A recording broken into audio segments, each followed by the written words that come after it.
Good morning and welcome to Linked AM, and happy Thanksgiving to all my friends in the US. Of course, this week is Thanksgiving, this Thursday, and one of the things that we've been talking about is we're getting closer to the holidays. We're now halfway through that what they call the golden quarter, where it's starting to roll up this year and looking forward to next year.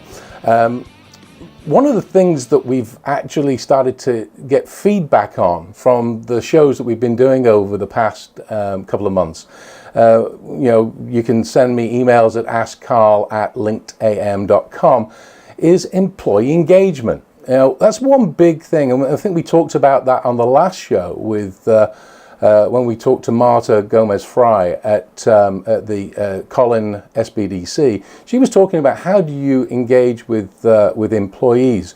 So that got me thinking. I met a gentleman at a great networking event. I go to lots of networking events in Dallas, and there's a networking event called Success North Dallas, run by a fabulous gentleman, great businessman, Bill Wallace. And at this event, we actually bumped into a gentleman called Rick Kolster, also known as Coach Rick. And we were talking about, one of the things that really hold people back is performance in teams. How do you engage the culture within a company, etc. So I thought, what better person to have on today's show is Coach Rick. And Coach, welcome to the show. Thanks, Karl. Thanks for having me on the show. It's exciting, and I look forward to sharing some good ideas. Fantastic. Now, of course, you actually wrote a book called Roll Up Your Sleeves and Get to Work. Is that right? It is, right. As a matter of fact, I might as well roll mine up right okay, now. I'm rolling mine up too, okay? So, employee engagement. It's a real important factor of all businesses. It doesn't matter how, what size your business is. Culture, one of the things that I've been involved in over the past few years in my career is really how do you motivate and sort of reward individuals for doing a great job, and so part of that, of course, is performance. Now, you, of course, are the chief coaching officer and founder of Peak Performance Group. Explain a little bit more what Peak Performance Group is. Well, Peak Performance Group is really about just what the name says, helping companies and organizations and people achieve peak performance, or actually really get to their potential, maximize their own personal and organizational potential, creating leaders in an organization, which is where employee engagement really comes from. When preparing like a high potential, say you're in an organization, you've got a high potential employee in an organization, what's the most effective advice that you can give? Well, working with high potentials, that's one of the things that we do at the Peak Performance Group, is work with what we call high pos, those high potential candidates, those people that are up and coming in your organization. And the best piece of advice I can give them is to care. Care about the people that you lead. A leader's responsibility is singular, and I really can't stress this enough when I work with individuals. And anyone who's worked with me or will work with me in the future is going to get one thing and one thing alone. I hope they take this away, and that's leader's responsibility is one thing. Help the people around you become better. Well, if you think about one of the things that I've learned in my career leading up to where I am today, you have to have a mentor there that as somebody that's learning, you've got to respect that person, and then if they're helping you be successful, then you'll perform better, I'm pretty sure, in whatever you do. Absolutely. Bottom line is, when you care about your employees, they care about you. And when you show that you care about them and you engage with them, they really want to perform. They want to do things for you not because you're the boss, because you have the authority over them, because you're telling them what to do, but because they want to help you be successful. And that's what employee engagement really comes down to, is really building that relationship with your people. It doesn't necessarily mean you're going to go out and have happy hour out. I like to keep things pretty simple. I'm not a complex guy. I believe wholeheartedly in the KISS principle. It's keeping things simple. when you have people and you're engaged with your people and you get to know them, and you may get to know them personally and professionally. And again, it's not about going out to happy hour or any of that. What it's about is getting to know, like, and trust them. And I've been in sales most of my adult life. I opened and started the Peak Performance Group 14 years ago so that I can help people learn how to sell more effectively and leaders lead more effectively. It's really morphed into something much more than that, where now we focus on developing leaders in an organization and in creating that engagement so that employees are wanting to do their jobs. They don't feel like they have to. They feel like they want to do those jobs. And that really increases performance. Well, not only performance, though, I mean, retention as well. I mean, if somebody is happy in where they are and that they feel confident with their leadership, their team around them as such, then, retention in that company is huge. So as a leader, you need to be doing that so that they don't want to go off and go somewhere else. That's. Oh, Karl, you're absolutely right. When you create that environment, that team environment where people are really looking for, because money doesn't, it affects people, it motivates them a little bit on a short term, but once you acquire that money or that raise or whatever, now what's your driving force? The reason that you're there is so you have a purpose. And when leaders really engage those up and coming employees, and what happens is when you engage those up and coming employees and show them how to do it, well, guess what? They become the next level of leaders, the next generation of leaders. And in our society today, and you can look at our political environment that's going on, we hear all about what's going on in the political. There's been uprising, there's been happy, there's been sad people.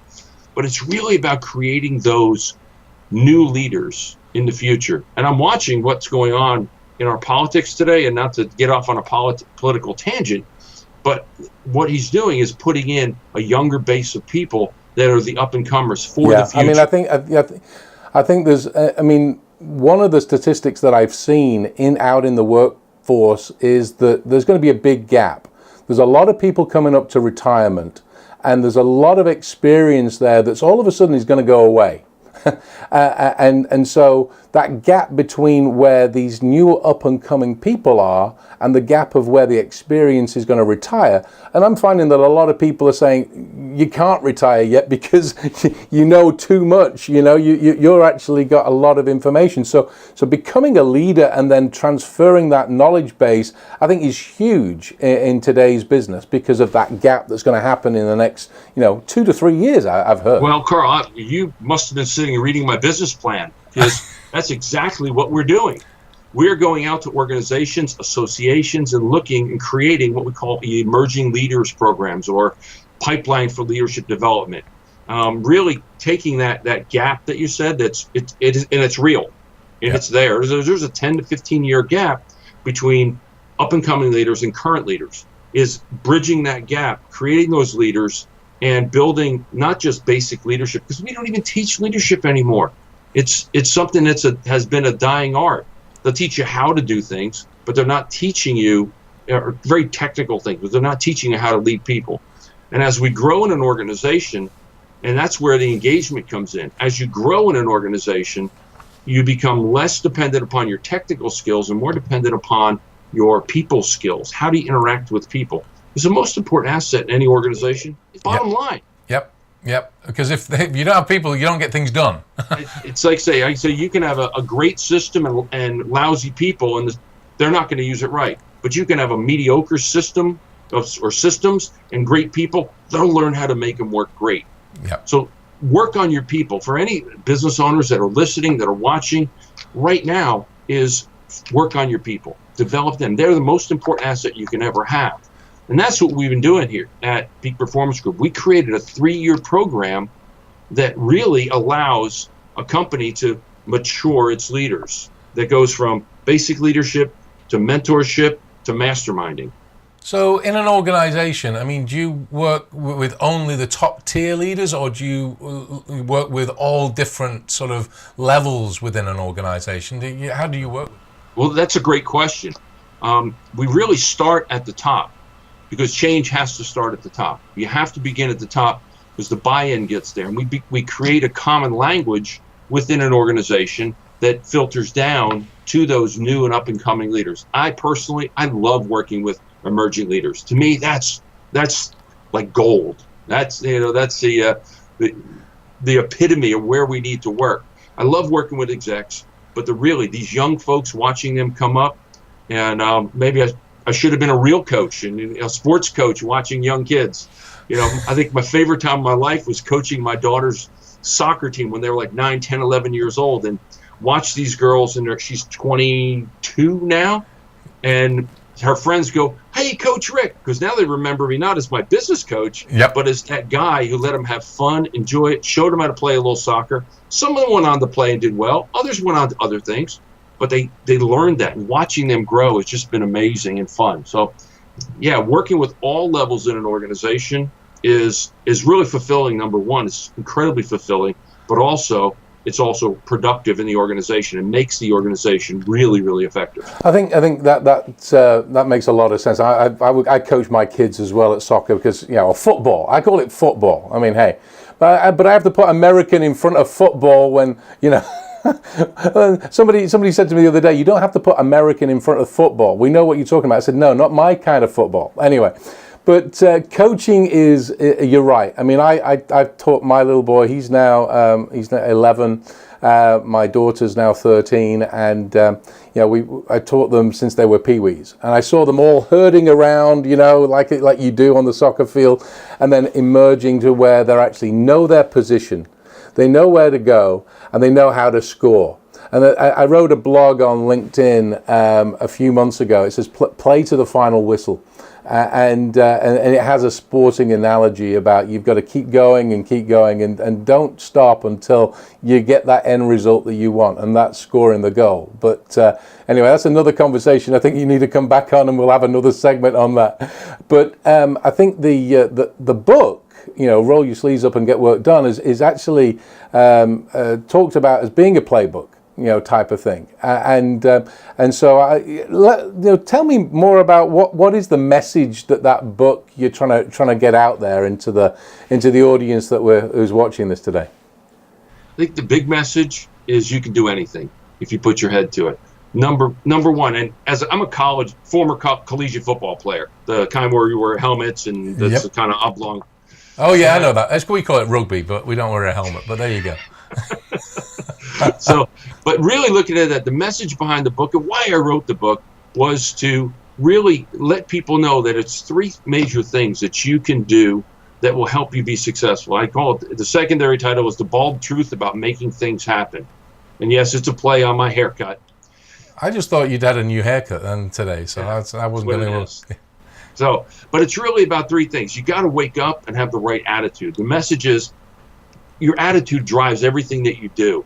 You got to wake up and have the right attitude. There's stories in there about attitude. And then commitment.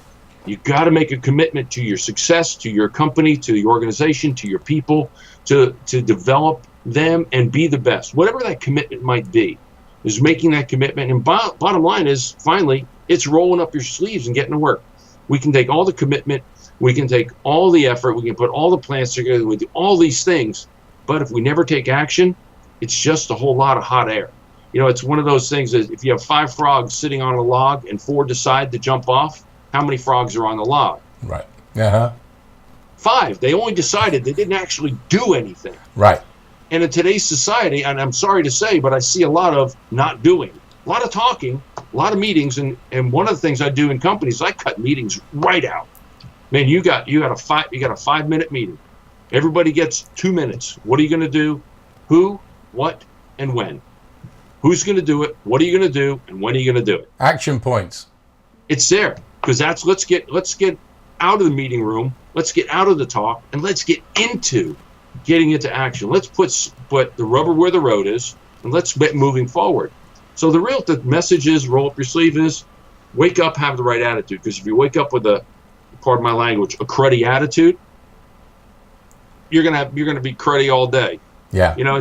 It takes as much energy to be happy as it does to be crappy. It does. It does. And negativity in a team is the death of an idea. It is. And you've got to start to change the culture to be that. And I take it that you talk about that a lot in the culture and trying to, how you cultivate that that positivity that has to be with a leader, because they have to take ownership of where their direction is going. Or else, as you say, the people that are below you, they won't, it's like having a roadmap. If you don't have that roadmap, you could be all over the place. You get lost. You go down a different path and you waste so much time.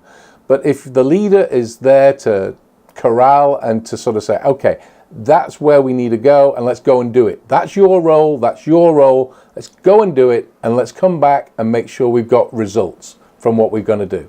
Absolutely. That's why we use a process I call it GPS. We created it's called our GPS. I must have been reading your business plan, man. It's roadmaps, GPS, there you go. That's it. We use a GPS, goal planning system. Design your goals, make a commitment to what you want to do in your business, in your personal life, because it all has to have that balance as well. So where do you want to go? What things do you want to accomplish? And the GPS will not only give you that guidance, like a GPS in your car, but also in your business, in your life, and then get down to when do you put the foot on the gas pedal and push it forward. Use that vertical pedal on the right is what I like to say. I love that. Well, we could talk forever, Coach Rick, but I think it's been great information. I know there's going to be lots of things that we can have you back on the show and talk about in terms of let's follow on some of those topics that we just touched on. But I urge and sort of really encourage my viewers to check Coach Rick out. He's got a newsletter that comes out. I think it comes out every week called The Bold Truth, isn't it? And they can go to, where can they sign up for that? They can go right to the website, CoachRickKolster.com. You sign up right there. Simple and easy. Fantastic. Well, appreciate you coming on to the show, Coach Rick. Looking forward to continuing these conversations, and great information. Go and check out The Bold Truth. And, I think you've got a Thanksgiving little offer as well, haven't you, that you want to throw out there? Well, absolutely. I mean, it is Thanksgiving, and I am incredibly thankful for the blessings that I have, the people that I work with. And, anyone who wants to know more or learn more about how to become more effective or wants to become a better leader, either organizationally or personally, send me an email, rick@coachrickkolster.com, and we'll put together a program for you that will make you go to the next level, that will help you take your career to that next level. Fantastic. Well, I appreciate that, Coach Rick. Look forward to having you back on the show, and really enjoyed having the conversation. Karl, it's been great. Thank you. Happy Thanksgiving to everybody, and have a blessed day and a blessed Thanksgiving to all.